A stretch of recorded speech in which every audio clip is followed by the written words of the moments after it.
Assalomu alaykum hammaga, kanalimizga xush kelibsizlar. Bugun birinchi videoda sizlar bilan FK25 da bir tajriba o'tkazamiz, eksperiment qilib ko'ramiz. Ya'ni yaqinda hamma bildi, Real Madrid jamoasi Chempionlar Ligasida Atletico Madridga qarshi javob o'yinida 120 daqiqa maydonda harakat qildi va o'sha o'yindan so'ng adashmasam 1 kun yoki 1,5 kun, borgani 2 kundan so'ng La Liga tur doirasida maydonga tushdi va o'sha o'yindan so'ng Carlo Ancelotti bir matbuot anjumanida bayonot bilan chiqdi. Ya'ni bizda taqvim juda ham zich. Bir o'yin bilan keyingi o'yin orasida kamida bizga 72 soat dam berilmasa, 72 soat vaqt berilmasa, keyingi turlarda maydonga tushmaymiz, maydonga chiqmaymiz degan bir mazmunda intervyu bilan bayonot berdi. Endi tasavvur qilib ko'ramiz.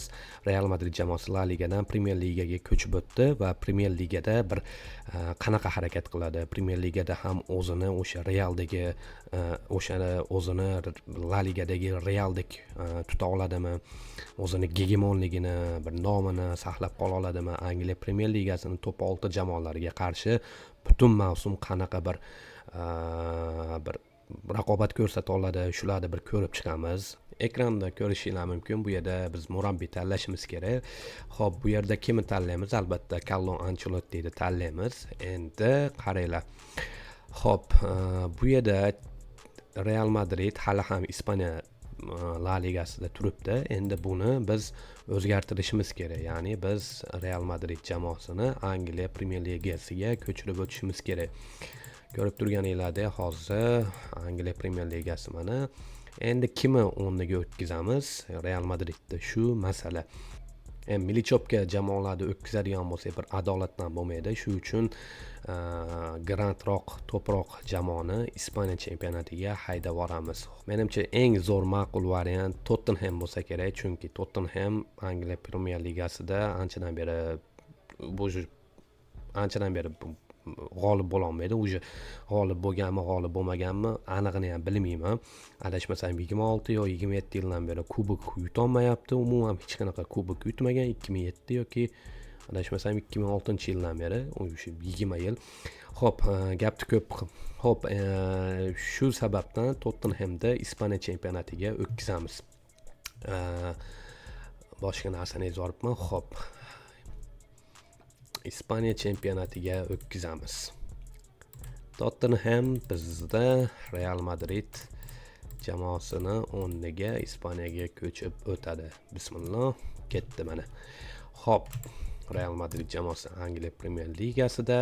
Mana o'yin boshlandi. 1-iyul turibdi. Biz vaqtni cho'zmasdan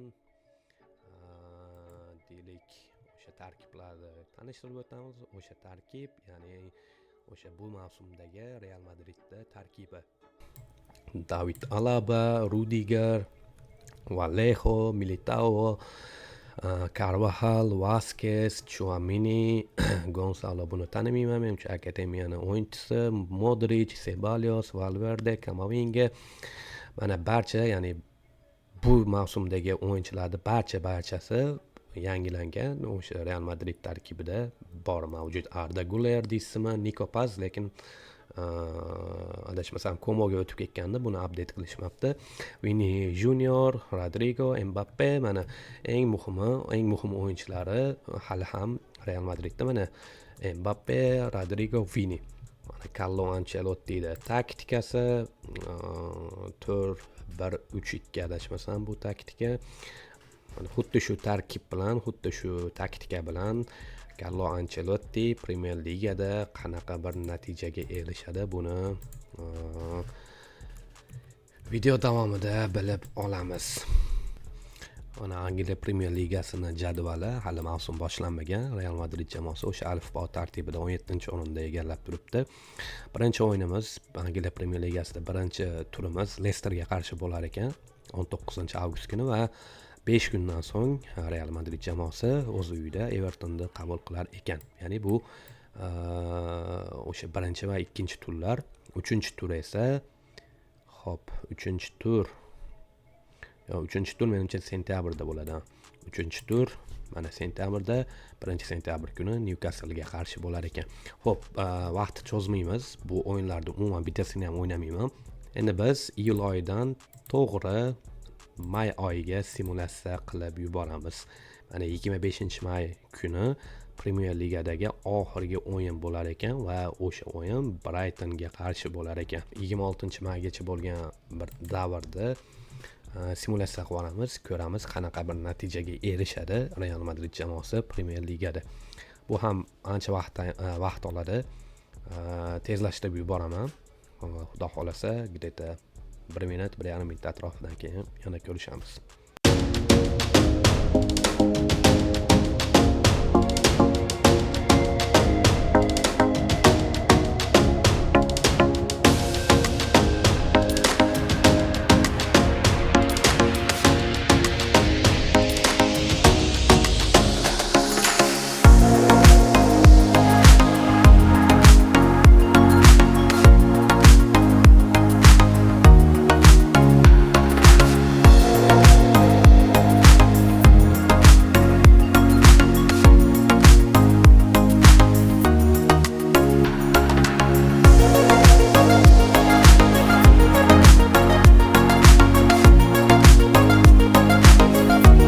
Azizlar, simulyatsiya ham o'z nihoyasiga yetdi.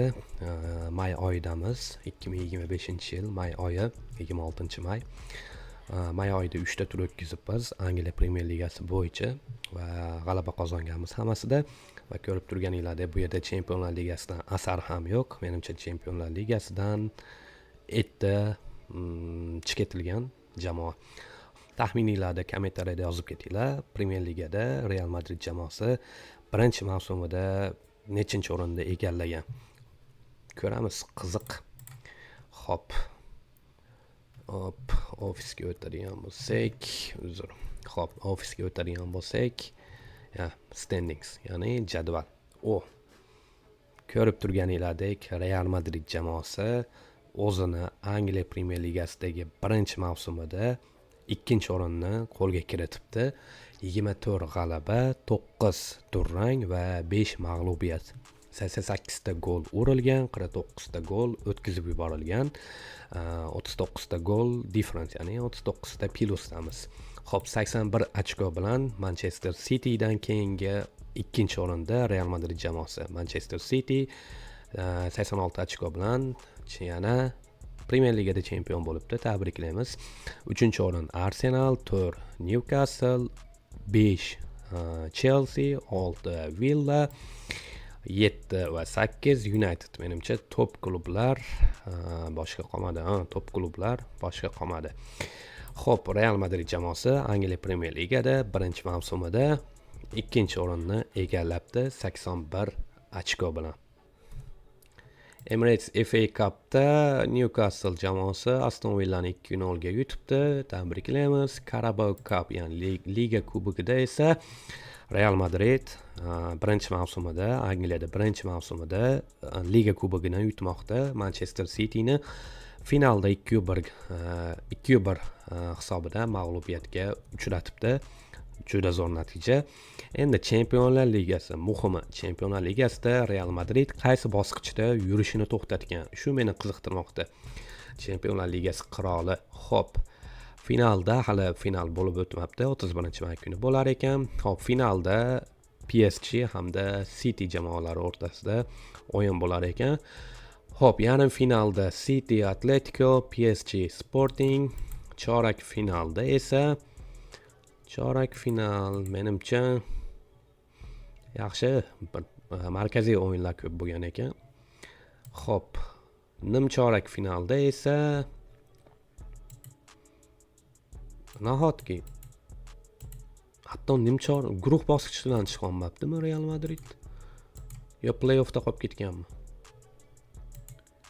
Nahotki guruh bosqichidan chiqa olmabdimi Real Madrid? Ya'ni o'sha yangi format 36 tamikan, 38 talik. Xo'p, Real Madrid jamoasi guruhdan chiqa olmagan bo'lsa, yoki Real Madrid jamoasi yo'q-ku. Eng qizig'i guruhda ham yo'q-ku. Real Madrid. Endi esladim. Xato nimada? Biz Angliya Premier Ligasida Tottenham o'rniga Real Madrid qo'ygan edik. Tottenham esa bu mavsum qaysi chempionatda? Yevropa Ligasida Biz Yevropa Ligasini tekshirishimiz kerak edi. Xo'p, Yevropa Ligasini tekshiramiz. Yevropa Ligasida Real Sociedad g'alaba qozonibdi. Yarim finalda Real Madrid yo'q. Chorak finalda ham Real Madrid yo'q. Nimchorak finalda yana Real Madrid yo'q. Nimaga? Yoki play-offda qolib ketganmi Real Madrid? Qiziq. Yo, Real Madridni umuman olib tashalganmi? Qiziq. Tushun bo'lmadi. Yoki konferensiya ligasidamikan? Konferensiya ligasida lekin Tottenham yo'qda. Yevropa ligasida bu mavsum. Qiziq liga. Real Madrid jamoasi yo'q. Demak, azizlar, bilmadim qayerda xato ketdi. Chempionlar Ligasida deb o'ylagan edim Real Madridni, lekin Chempionlar Ligasida umuman o'yin o'tkazmagan va keyin hayolimga keldi, o'sha Tottenhamni o'rniga qo'yganmiz. Tottenham esa bu mavsum Yevropa Ligasida adashmasam va Tottenhamni o'rniga qatnashishi kerak bo'lgan jamoa Real Madrid Yevropa Ligasida ham yo'q. Xo'p, bilmadim. Xo'p, nima bo'lgan taqdirda ham Yevropa chempionatlari bilmadim nimada xato yo'q ekan. Premier Ligada 2-o'rin, o'sha aytganimizdek, Liga Cupda, Carabao Cupda g'olib bo'lgan o'yinchilarda deylik statistikasi. Ya'ni Premier Ligada oltin butsani kim qo'lga kiritgan? Kylian Mbappe. 38 o'yinda maydonga tushgan, ya'ni 38 ta turdan barchasida maydonga tushib, o'zini hisobiga 30 ta gol yozdirib qo'ygan Kylian Mbappe. Assistlar bo'yicha esa Trossard, Kamavinga 2-o'rinda ekan. Kamavinga va Mbappe esa 4-o'rinda. 5-o'rinda adashib ketdim, uzr. Endi jamoamizni o'yinchilarida statistikasi qanaqa? Xo'p, statistika. Endrik atiga 8 marta maydonga tushgan. Bu mavsum Carabao Cupda 1 marta, Premier Ligada 7 marta. Xo'p, gol ham, assist ham nomida yo'q. Lekin mana bu Brat Latasa degan Endrikdan ko'ra ko'proq o'yinda maydonga tushgan va ko'proq gol urgan va ko'proq assist bergan, ya'ni 13 ta gol, 1 dona assist. Latasa bu 24 yosh ekan, buni kimligini umuman tanimayman. Mbappe esa 48 marotaba maydonga tushgan butun mavsum davomida va 34 ta gol, 9 ta assist o'zini nomiga yozdirib qo'ygan.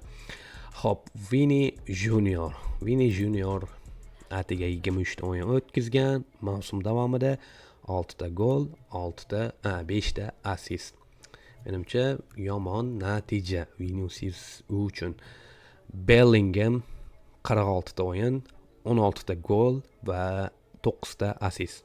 Bu markaziy himoya uchun juda ham zo'r, lekin bu o'yinda aniq bilaman, bu hujumkor markaziy himoyachi rolida maydonga tushgan Bellingham, shuning uchun gollari Viniciusdan ko'ra ko'proq. Lekin Vinicius hujumchi, winger, yaxshi o'ynay olmabdi va kam maydonga tushgan. Kamavinga 2 ta gol, 11 ta assist. Valverde 37 o'yinda 11 ta gol, 2 ta assist, yomon emas.